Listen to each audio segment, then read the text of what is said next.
Gempa besar Turki membuat kita sebaiknya mengenal negara Turki lebih jauh lagi, juga mengenal tokoh sentral negara tersebut, Pak D. Erdogan, lebih jauh lagi. Erdogan yang dengan tegas berkali-kali menyatakan akan membawa Turki ke zaman kejayaan Ottoman kembali seperti di abad 17 yang menguasai seperempat Eropa dan Asia Barat hingga Afrika Utara adalah pemimpin kelas dunia yang bermain agresif berperan di kawasan. Sengaja kita ungkap banyak pemimpin besar dunia saat ini yang sedang berkuasa agar mengingatkan kita akan pilihan raya yang sebentar lagi di Indonesia di tahun depan untuk memilih tokoh yang kelas dunia agar Indonesia bisa diperhitungkan. Tidak seperti data di banyak literatur geopolitik dunia saat ini yang tidak meletakkan Indonesia bahkan sampai tahun 2050 sebagai pemain dunia atau sebagai global player karena kebijakan luar negerinya dianggap lemah. Di abad ke-14 saja Indonesia dihormati dengan Nusantaranya Majapahit yang kemudian melemah lalu masuk Belanda menjajah yang sewaktu kemerdekaan Indonesia baru bisa merebut wilayah apa yang Belanda jajah saja, bukan apa yang Indonesia miliki yaitu Nusantara. Kalau semangat Nusantara sebagai visi bernegara, maka Malaysia, Singapura, Brunei, Selatan Filipina, Timur adalah wilayah Indonesia. Sama seperti semangat Erdogan yang akan mengembalikan kejayaan Ottoman di mana Suriah, Yunani adalah wilayah asli mereka. Juga ketika Great Rusia di bawah Tsar Rusia, maka sampai Polandia wilayahnya. Ukraina adalah wilayah di bawah Kekaisaran Rusia. Kita kembali ke Turki agar menginspirasi kaum muda bahwa Nusantara wilayah kekuasaannya lebih luas dari Indonesia. Mengingatkan kita adalah sebuah negara besar yang dihormati. Bukan seperti era reformasi ini yang harusnya sudah selesai. Kita kurang dihormati. Kembali ke Turki, pada tanggal 13 November 2022 kemarin, bom besar menewaskan 8 warga sipil dan mencederai 80 warga di Istanbul, kota terbesar di Turki. Peristiwa tersebut merupakan pancingan termurka seorang Erdogan.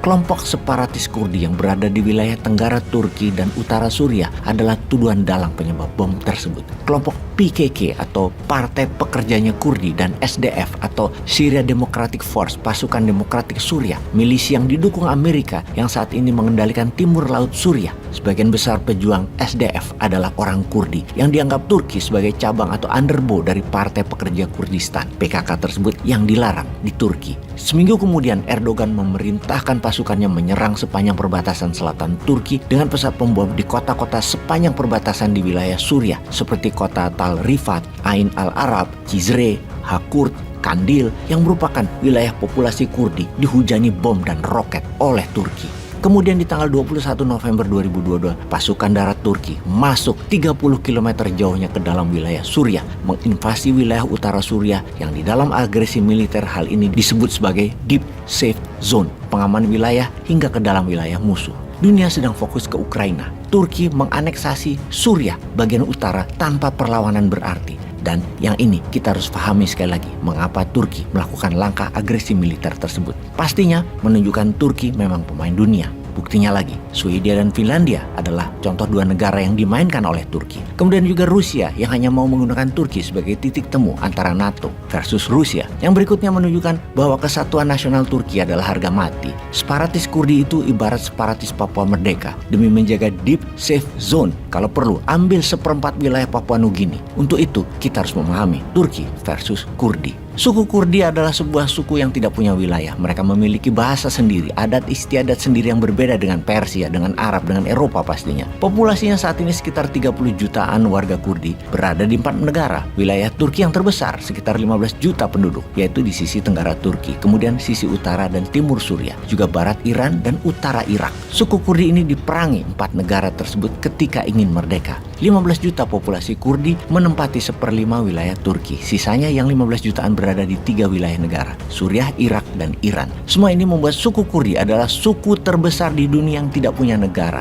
Mereka sejak ratusan tahun ingin membentuk negara Kurdistan. Namun Kurdi yang diperangi dengan brutal oleh Iran dan Irak misalnya, yang melarang bahasa Kurdi dipakai atau dihukum, Kurdi tetap bertahan dengan siksaan berat hingga saat ini. Saat ini, kekuatan Kurdi ada di wilayah Suriah sisi timur laut dan utara. Mereka merapat dengan ISIS dan mendapatkan senjata dari Amerika. Di mana kekuatan militernya menguat, diperkirakan mereka akan meluaskan wilayahnya ke Turki, Irak, dan Iran. Dan kalau hal ini terjadi, maka Turki akan kehilangan penduduk. Wilayahnya 1/5 akan hilang. perang, akan kehilangan pendapatan pajak, akan kehilangan sumber daya alam, persis seperti lepasnya Timur Timur dari Indonesia yang menilainya mungkin 1.000 triliun lebih. Itu Timur Timur bisa lepas juga dan Turki jadi rugi. Turki tidak mau hal ini terjadi. Great Ottoman baru tidak ingin hal ini terjadi, dan Erdogan bayar mahal semua itu demi keutuhan negara kesatuan Turki. Untuk itu, kata Kurds, Kurdistan, dan bahasa Kurdi dilarang dipakai di publik di Turki, hanya dipakai sebagai pelajaran kebudayaan. Tindakan represif tersebut bukan hal baru. Turki sudah lebih dari 100 tahun memberlakukan hal tersebut.